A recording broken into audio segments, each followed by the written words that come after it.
Ерекше баланың дүниеге келуі Алланың сынағы ма, әлде сыйы ма? Аллах тағала неге дәл осы ата-ананы таңдады? Осындай балалардың жәннаттағы дәрежесі туралы не айтылады? Енді ерекше бала деп айтайық, жаңағындай біз енді жұмсартып ерекше деген сөзбен айтады. Бір жағынан дұрыс деп ойлаймын, олардың көңіліне тимеу үшін. Өйткені әртүрлі болып қой, дүниеге келген кезде бәрі бірдей болып туып жатқан жоқ. Басым көпшілігі сау болып туады да, арасында кей кезде ауырып туатындар бар. Денесінен кемшілік көріп туатындар бар. Одан кейін жаңағындай мүмкін ақылынан өскен кезде кемшілік көріп қалатындар бар. Бұның артында, бәрінің артында бір хикмет бар. Енді біз адамбыз ғой, адам бүкіл нәрсені біле бермейді. Бір хикмет бар, оны бірден түсіне қоямыз. Бір хикмет бар, оны уақыт келе түсінеміз. Бір хикмет бар, біз оны түсіне алмаймыз, өйткені біздің біліміміз шектеулі болып табылады. Өйткені адамзат баласын абзалдары пайғамбарлар ғой. Соның ішінде Мұса пайғамбар, алейхиссалам, Хыдыр пайғамбармен екеуі бірге сапар кешеді, ол Кахф сүресінде келеді. Хыдырдағы ілім енді ғайып, тағдыр ілімі еді. Мұса одан ілім алмақшы болады. Сонда Хыдыр алейхиссалам оған бірден айтады: «Иннека лан тастати'a ма'ия собра». Сен мендегі білімді алуға шамаң жетпейді деп бірден айта қояды. Өйткені ондағы білім қиын. Сонда енді сабырың жетпейді дейді Мұса алейхиссалам. Жоқ, сабыр қыламын дейді. Бірақ кейін 3 оқиғадан кейін Мұса алейхиссаламда сұрақтары көбейеді. Сөйтіп осы хаза фирауқу байни ва байник дейді. Осы жерден жолымыз екі жаққа кетеді дейді. Кейге қарасақ, пайғамбарлардың өздері түсінбей қалатын тұстар бар екен. Бірақ кейін Хыдыр алейхиссалам кетердің алдында 3 түрлі оқиға: кеменің тесілуі, кішкентай баланың өлімі, болмаса жаңағындай жетім балалардың астында қазынасы көмілген дуалдың оқиғасы, оның үшеуінің хикметін айтып береді. Нәтижесі қарасақ дұрыс. Сыртқы көрінісі өте қиын. Сыртқы көрінісі бір ауыр сияқты. Сыртқы көрініспен алатын болатын болсақ, онда біз кемені тескен Хыдырды қылмыскер есептесек болады. Кішкентай баланың өлімін қылмыс деп есептесек болады. Жаңа екі жетім баланың дуалын тұрғызу тегін бір надандық сияқты болып қалады да.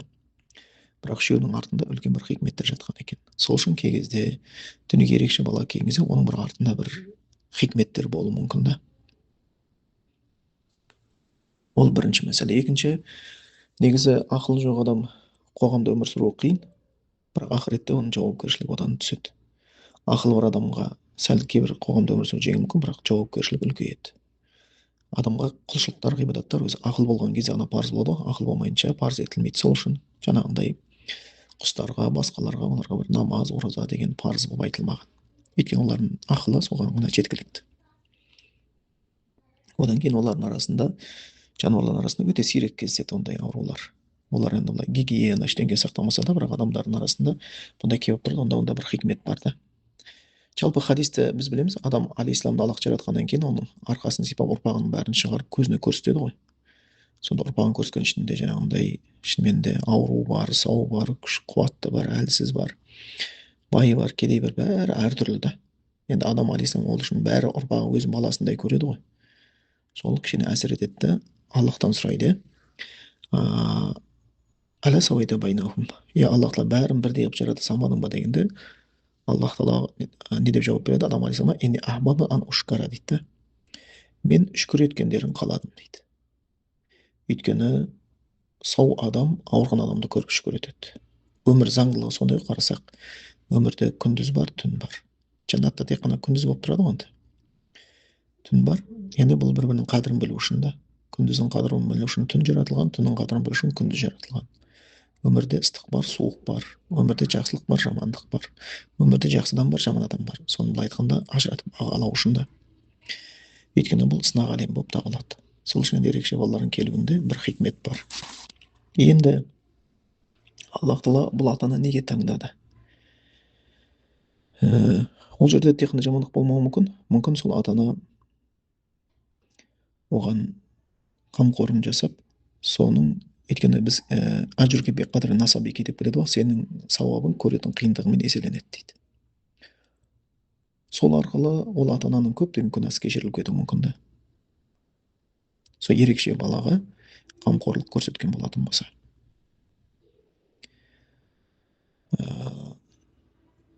Оған көптеген нәрселер келуі мүмкін. Ана бір қазір мен есімде жоқ.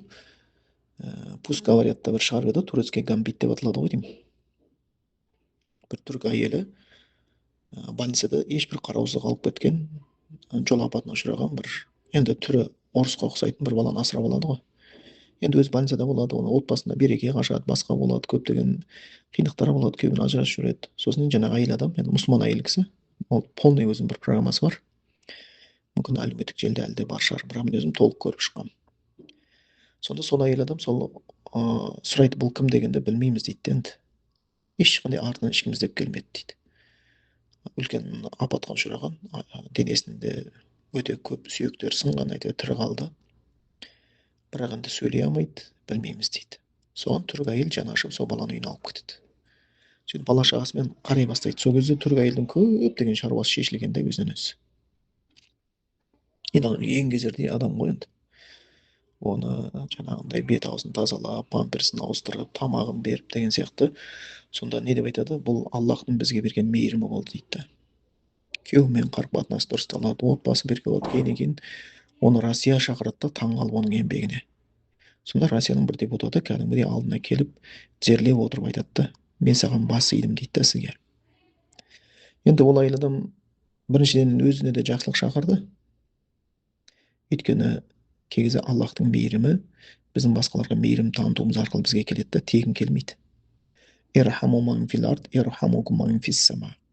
Жердегілерге мейірімді болыңдар, Аллахтың мейірімі сонда жауады дейді.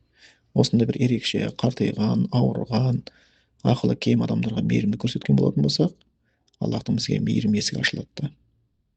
Сол үшін кей кезде оның таңдауы олардың бір мейірімге жақын болу үшін шығар. Енді кез келген нәрсе әйтеуір еңбексіз келетін нәрсе жоқ қой. Нан жеймін десең де, оның артында үлкен еңбектер бар. Сол сияқты бұның да бір дүниеде жақсылыққа жету үшін, жәннатқа жету үшін, тозақтан құтылу үшін кей кезде осындай нәрсе мүмкін. Ата-анасының дәрежесін көтеру үшін де. Әлбетте жәннатта олардың дәрежесі биік болады, өйткені хадисте келгендей, Аллах тағала бір пендеге бір сынақты береді. Соған қоса сабырлық береді. Сөйтіп жәннаттағы дәрежесін көтереді. Ол басқа адамдардан дейді, олар сияқты құлшылықпен басқа емес дейді, осындай сабырлығымен өсіп кетеді дейді.